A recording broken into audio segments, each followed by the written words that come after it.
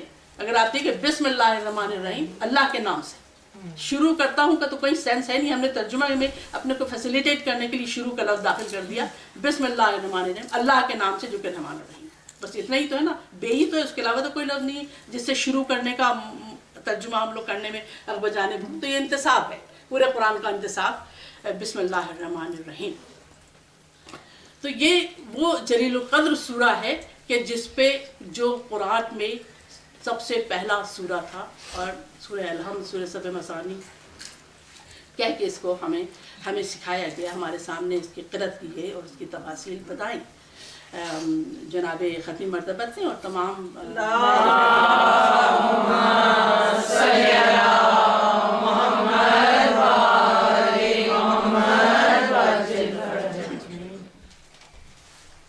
اس سورہ کے ذکر پہ ہلال نقوی کا کہ مرثی الحمد کا ایک بند آپ کے سامنے پڑھنا چاہوں گی. ایاک نعبدو, ایاک نعبدو فقط ازلی ابتدائیہ, ایاک نعبدو ازلی ابتدائیہ, ایاک نستعین حرف, ایاک نستعین حرف التجائیہ, ایاک نعبدو ازلی ابتدائیہ, ایاک نستعین سراسر دعائیہ. اور آگے فرماتے ہیں ایاک نعبدو سے خط ذالین تک, ایاک نعبدو سے خط ذالین تک پیرائے بیان سراسر دعائیہ, پیرائے بیان سراسر دعائیہ. اصل اصول و تمت و تکمیل ہے یہی, روشن ہے روشن لہو ہے جس سے وہ قندیل ہے. یہی اصل ہے, یہی اصل اصول ہے, اور یہی اختتام ہے, اور یہی معراج ہے. اصل اصول و تمت و تکمیل ہے. تکبیر, اللہ اکبر, نعرہ رسالت یا رسول اللہ, نعرہ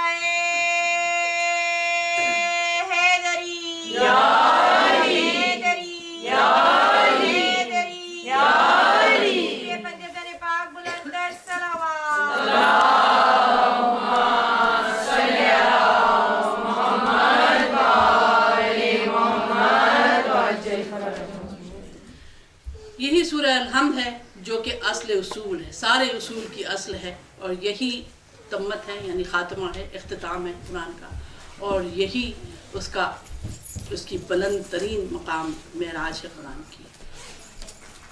یہ سورہ الحمد کا ایک مختصر سا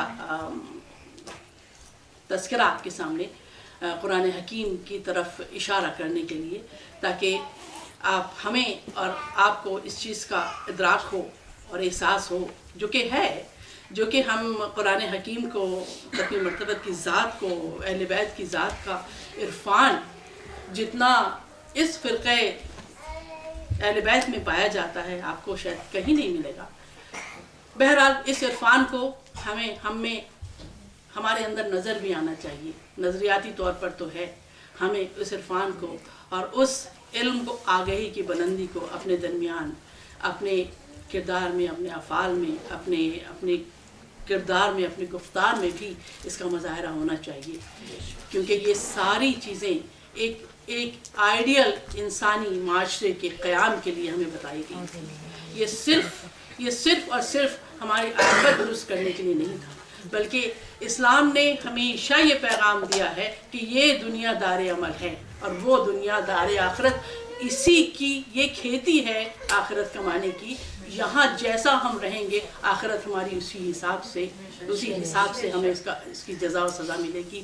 اور آپ کے لیے کتنے آپ کو اقوال اور اعمال اور سنتیں نظر آئیں گی کہ جگہ جگہ آپ نے ختم مرتبہ نے بتایا. ایک چھوٹا سا آپ کا قول ہے کہ اگر کسی کو پہچاننا ہو کہ وہ شخص کیسا ہے تو اس کی معاملت سے پہچانو. جب وہ تم سے انٹریکشن کرے, چاہے وہ بزنس ہو چاہے پرسنل ہو, جب وہ تم سے معاملت کرے تو اس سے تم انسان کی اصل کا اندازہ ہوگا کہ وہ کیسا ہے. کیونکہ اگر آپ اس کے لاجیکل دیکھیے, اس کا انالائز کیجئے, تو اگر ہم ایک دوسرے کے لیے اجنبی ہیں, ہم نے کبھی کسی سے لین دین نہیں کیا, کبھی کسی سے ملنا جلنا نہیں ہوا, تو کون کس کے ساتھ برائی کر سکتا ہے کہ اس کو وہ پہچاننے کا موقع ملے. لیکن اگر آپ نے کسی لین دین کیا, اگر بزنس میں لین دین کیا, تو آپ نے جس طرح سے بزنس کیا ہے, جس طرح سے تجارت کی ہو یا کسی بھی دنیاوی کام میں آپ انوالو ہوئے, آپ نے جس طرح سے کام کیا ہے, اس کام ختم ہونے کے بعد اس کو پتہ چلے گا, اس کو معلوم ہوگا کہ کیا کیا اسٹیپ آپ نے لیے تھے جو کہ آپ اس کے ساتھ سنسیئر تھے, اور آپ نے ایک کام جیسے انگلش میں کہتے ہیں جاب ویل ڈن. اگر کوئی بھی کام ہو جو کہ شروع سے آخر تک اچھی طرح آپ نے کیا ہے, تو جس کے ساتھ آپ نے معاملہ کی اس کو یاد رہے گا کہ ہاں یہ اس سے اس کی ذات کے متعلق آپ کو معرفت ہوتی ہے, اس کی ذات کو آپ پہچانتے ہیں. کیونکہ لپ سروس بہت آسان ہوتی ہے, کہنا میں تو کوئی بھی بری بات نہیں کہنا چاہتا, لیکن جب کرنا پڑتا ہے تو پھر ہم ایڈجسٹمنٹ کرنا شروع کرتے ہیں. لیکن اگر کسی نے معاملت کی ہے آپ کے ساتھ سلوک سے پتہ چل جائے گا کہ وہ شخص واقعی کس چیز میں بلیو کرتا ہے, ان چیزوں کون سی چیزیں اس کے لیے عزیز ہیں. تو یہ ہے انالیٹیکل ویو اہل بیت کے اور اسلام کے تمام تعلیمات کا. کیونکہ ہماری کوئی تعلیم ہوا میں معلق نہیں ہے. ہر تعلیم, ہر چیز ایسی ہے جو کہ آپ اسی زمین سے پروان چڑھ رہی, اسی زمین سے اگ رہی ہے. لہٰذا ہم اس زمین کا خیال رکھیں, ہم اس زمین پہ بسنے والوں کا خیال رکھیں, تبھی ہم اپنے آپ کو صحیح مسلم کہہ سکتے ہیں, صحیح معنوں میں مسلم کہہ سکتے ہیں.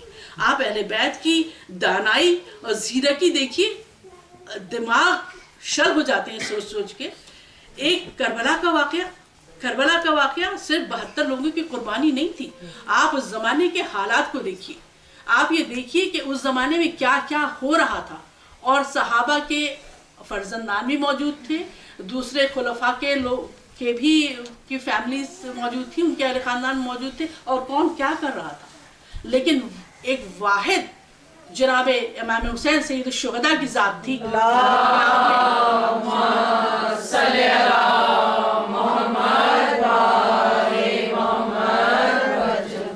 اپنے زمانے کی سیاسی, سماجی, نظریاتی ساری صورتحال کو اس طرح پرکھا, اس کا تجزیہ کیا, اور اس کے لحاظ سے اپنا جہاد شروع کیا.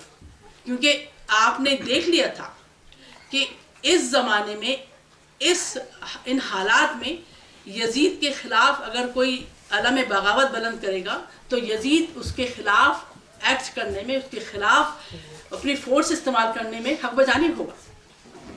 کیونکہ اگر آپ نے کوئی بھی, چاہے وہ حکومت جائز ہو یا ناجائز ہو, لیکن بہرحال نظم و نسق تو قائم ہے, لا اینڈ آرڈر تو ہے وہاں پہ, جو کہ حکومت کی وجہ سے ہے, چاہے اس میں کتنا ظلم ہو, کتنی زیادتیاں ہوں, کتنا بھی عدل و انصاف سے دور ہو, لیکن بہرحال لوگ میجورٹی تو چین کی زندگی گزار رہی ہے. جو کچھ نہ کچھ عدالتیں ہیں, جو کچھ بھی زمانے میں تھا, لوگوں کی سہولتوں کے لیے کچھ نہ کچھ تو کام ہو ہی رہا تھا. لیکن آپ نے اس سچویشن کو دیکھتے ہوئے عبداللہ ابن زبیر کی طرح بغاوت نہیں کی.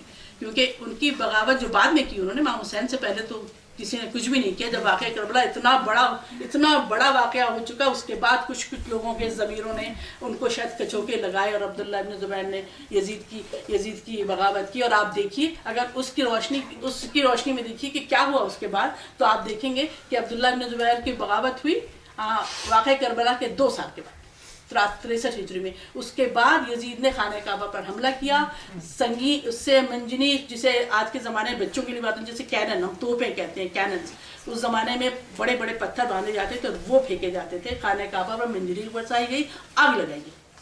63 ہجری اور پھر 64 ہجری میں واقعہ پورا ہوا مدینے میں. اتنی تباہی ہوئی, اتنے لوگ مارے گئے ہیں, ہزاروں, کتنی خواتین کی آبرو ریزی کی گئی. مدینے اور مکے کو مساکر کر کے رکھ دیا تھا. آپ نے جناب سید الشہداء نے اس چیز کو بھانپ لیا تھا. کیونکہ آپ کو کسی بھی اعلیٰ تو کیا کسی معمولی اقدام کی امید نہیں تھی. یہ لوگ وہ تھے جو کسی بھی لینتھ تک, کسی بھی حد تک جا سکتے تھے اپنے خلاف, اپنی حکومت کے خلاف کسی بھی ایکشن کو, کسی بھی اقدام کو کچلنے کے لیے. لہٰذا آپ نے ایسا کچھ نہیں کیا. آپ نے دیکھ لیا کہ یہ حکومت قائم ہے, اور عملی طور پہ آپ نے حکومت کی کوئی ایسی مخالفت نہیں کی کہ جس کی سے کسی کو جواز ملے کہ اہل بیت کے ساتھ اس وقت اس بہانے سے اہل بیت کو نیست و نابود کر دیا جائے. اور اس میں ہوتا یہ, اور میں آج کی مجلس میں اس لیے ضروری سمجھتی ہوں کہ چہلم ہو گیا اور تقریباً محرم اختتام پہ ہے. میں چاہتی ہوں کہ جب آج کی مجلس سے کم از کم ہمارے بچے اٹھیں تو ان کو اس واقعہ کربلا کی